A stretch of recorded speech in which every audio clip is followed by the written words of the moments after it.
Hey guys, welcome back to the channel where today we're going to be discussing market saturation, the leveling of the playing field, and some larger global macro news. Of course, I'll be tying this all into your career as a musician, a producer, and an artist. I think it's very important for you to go ahead and smash the like button, subscribe to the channel if you're new here, and any questions about anything we discuss in this video, drop them down below in the comment. Now, the biggest thing we got to talk about is why are we not seeing the mass adoption that we need in crypto, okay? If you think about it, right now, it's like 1% of the world is involved in cryptocurrency. I think in the United States, the number is something like 15 to 17% of US residents are involved in cryptocurrency. Think of how small of a number it is of people involved in NFTs, okay? So what are we waiting for here?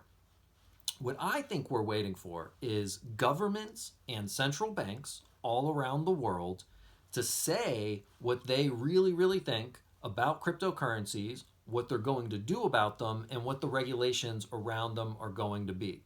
We get lots and lots of mixed signals coming from all over the world and from different central banks, and they seem to flip-flop daily, weekly, monthly, all over the place. Now, we just had the G7 summit recently. What I believe is that there were some very serious decisions made there about cryptocurrency and, of course, about many other things that I'm not going to go into in this video. But regarding cryptocurrency and currencies in general, CBDCs, all these types of things, I think that those world leaders are all going to go back to their countries and implement new policies. As they do that, smaller countries will begin to do the same thing. Once the mainstream news narrative, government leaders, and central banks are all greenlighting cryptocurrency and NFTs, then we're going to see mass adoption, because then we're going to have Fiat Onramps everywhere. You'll be able to buy NFTs via PayPal, right? You'll be able to go to OpenSea and say, hey, I want to buy this NFT, and you'll be able to buy it with PayPal, and you might even be able to buy it, say, with Bitcoin that you have in your PayPal wallet, or Litecoin, or something like that. Now, that's probably far off in the future, but these are the things that I believe that we're truly waiting for in order to get to mass adoption and in order for the NFT market to really explode. Speaking of saturation again, the way I think of saturation and what I want to liken it to something else that's going on in the world is inflation, right? Right now we're seeing the cost of everything going up.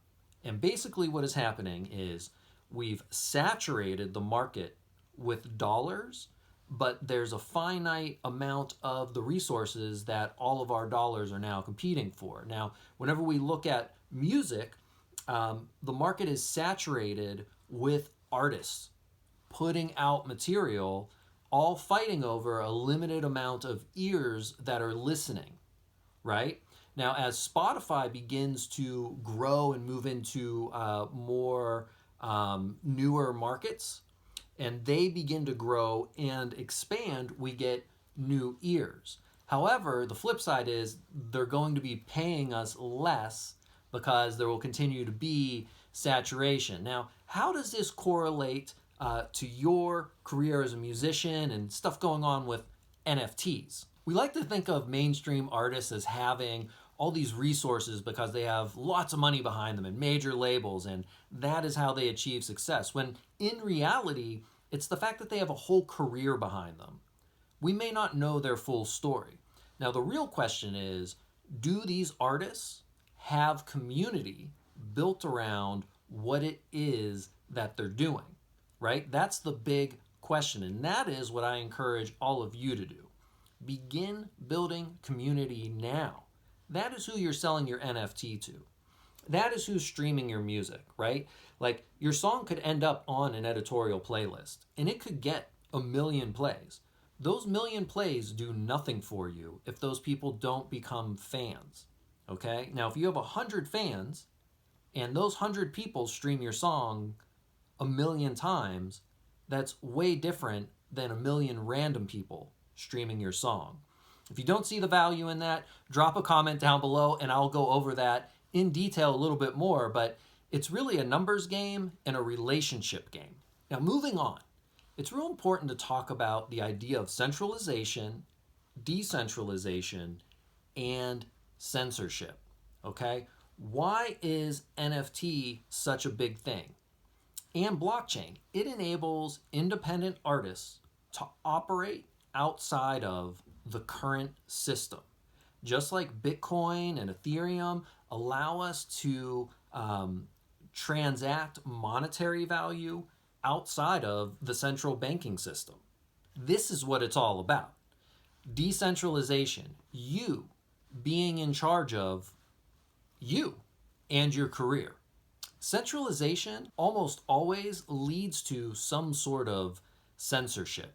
You know, we refer to labels as the gatekeepers. Well, they're censoring lower tier artists that are maybe not as talented or maybe don't have the same type of appeal from ever reaching a wider audience because they're censoring them. They don't want them to. They want their acts out there getting all of the ears and all of the eyeballs. So if you're fighting for a seat at their table, you might get one, but they might get up and move to another smaller table that's more exclusive, and they'll let you have your little table over here, and they'll even let you eat. Now, is that the type of world that you want to live in?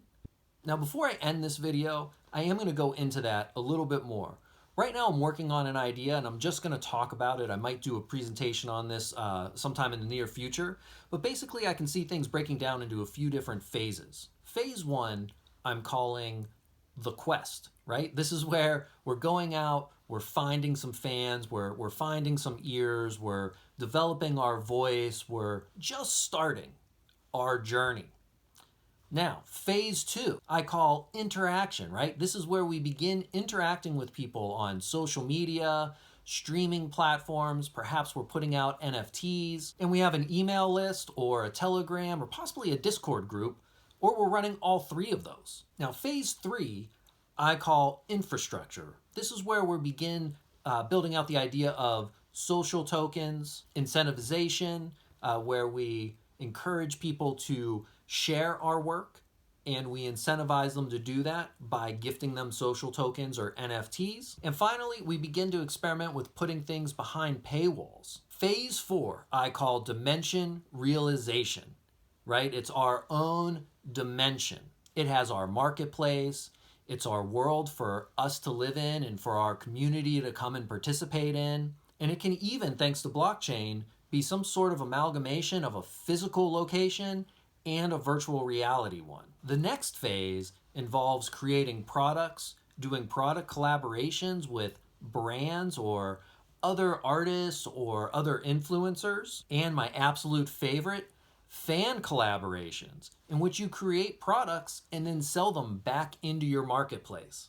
Imagine that, including your fans in what you're doing. Phase six is something that I'm working on to where, you can really continue your career past this point and really grow into something. I haven't fully developed it yet, working on it right now. Like I said, I might do a presentation on this, who knows. Hey, again, you guys, any questions, drop it down below in the comments. Smash that like button, subscribe if you're new here, and as always, please share this video with anybody that you think needs to see this type of content to help them out in what they're doing.